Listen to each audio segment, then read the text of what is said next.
রাজধানীর হাটগুলোতেও উঠতে শুরু করেছে কোরবানির পশু। আরও জানাতে তেজগাঁও থেকে যুক্ত হচ্ছেন সহকর্মী নাজমুল হুদা সুমন। সুমন,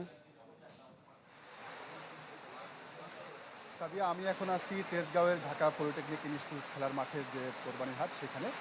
এখানে এখানে গরু প্রতিটি ঈদে স্পেশাল হারপিক 750 ml বোতল থেকে ৳1 ব্যয় করা হবে পরিচ্ছন্নতা কর্মী ও সুবিধাবঞ্চিত শিশুদের জন্য। ঈদের খুশি ছড়িয়ে যায় হারপিকের সাথে।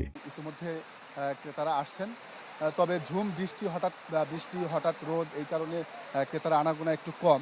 অন্যান্য হাটের মতো এই হাটেও ছোট আর মাঝারি আকারের দেশি গরুই বেশি। আগের মতো বড় গরুর আনাগোনা তেমন একটা নেই। আগের ঈদগুলোতে আমরা যেমন দেখতাম 50 লাখ 60 লাখ এমনকি 1 কোটি টাকার গরু কেনাবেচা নিয়েও বেশ মাতামাতি আমরা লক্ষ্য করতাম। এবার কিন্তু তেমন একটা চোখে পড়ছে না এই বড় গরুগুলো।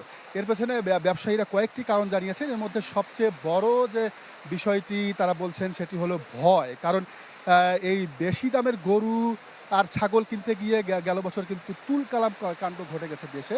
বিশেষ করে অনেক ক্রেতার আয়ের উৎস নিয়েও বিতর্ক তৈরি হয়েছিল। ফলে একদিকে যেমন ক্রেতাদের মাঝে ভয়ের সৃষ্টি হয়েছে, অন্যদিকে বিক্রি হয় কি না এই ভয়ও কিন্তু শৌখিন গরু এবার লালন পালন একেবারে কমিয়ে দিয়েছেন প্রান্তিক খামারিরা।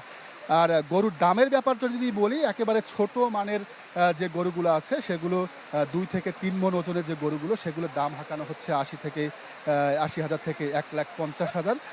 এরপর 4 থেকে 6 মণ ওজনের যে গরুগুলো আছে সেগুলো 2 থেকে 3 লাখ টাকার মধ্যেই ক্রেতারা দাম হাঁকাচ্ছেন।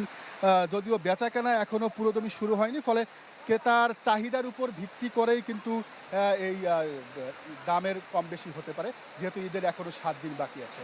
তো সাদিয়া, এই ছিল আমার কাছে সর্বশেষ। সুমন, ধন্যবাদ আপনাকে। তেজগাঁও থেকে যুক্ত হয়েছিলেন সহকর্মী নাজমুল হুদা সুমন।